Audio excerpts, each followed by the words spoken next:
40 കൊല്ലം എന്ന് പറയില്ല, ഇടയ്ക്ക് പറയും. അത് നമ്മളൊരു പ്രാർത്ഥന പ്രാർത്ഥിക്കുമ്പോൾ നമ്മുടെ പ്രാർത്ഥനയുടെ അവലംബങ്ങളാണ് ശരിക്കും. 40 കൊല്ലം എന്ന് പറയുന്നത് നിസ്സാരമല്ല. 40 കൊല്ലം ഞാൻ അൾത്താറിൽ തന്നെയാണ്, അല്ലെങ്കിൽ ജനങ്ങളുടെ കൂട്ടത്തിൽ തന്നെയാണ്. എല്ലാം കർത്താവിൻ്റെ കൂടെയാണ് ചെയ്തിരിക്കുന്ന എല്ലാ കാര്യങ്ങളും. അതുകൊണ്ടാണ് ഈ മാതാവ് 2 പ്രാവശ്യം പ്രത്യക്ഷപ്പെട്ടത്. അതുകൊണ്ട് തന്നെയാണ് പലപ്പോഴും എൻ്റെ സഹോദരൻ ശ്രദ്ധിക്കേണ്ടത്, നിങ്ങളുടെ ജീവിതത്തിൽ എന്ത് തകിടം മറിയുന്ന പ്രശ്നം ഉണ്ടായാലും എനിക്ക് നല്ല ബോധ്യമുണ്ട്. എന്താ?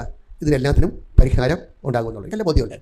അല്ല, ഞാൻ നിങ്ങളെ പറ്റിക്കുകയോ വ്യാമോഹിപ്പിക്കുകയോ ഒന്നും ചെയ്തില്ല. ഞാൻ ചെയ്തിരിക്കുന്നത്, ഞാൻ കുറച്ച് തരുന്ന മരുന്ന് ഇത്തിരി കട്ടിയുള്ള മരുന്നാണ്.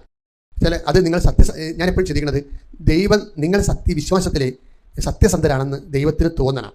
അതാണ് ഞാൻ പലപ്പോഴും നിങ്ങൾക്ക് ഡോസേജ് കൂട്ടിത്തരണത്. എന്ന് വെച്ച് കഴിഞ്ഞാൽ നിങ്ങൾ സത്യസന്ധരാണെന്ന് ദൈവത്തിന് മനസ്സിലായ, ദൈവത്തിൻ്റെ സ്വഭാവം എന്ന് വെച്ചാൽ നമുക്ക് കരയാനും നേരം ഉണ്ടാകത്തുള്ളൂ. അത്രയ്ക്ക് ഇങ്ങനെ താഴേക്ക് ഇറങ്ങി വരും.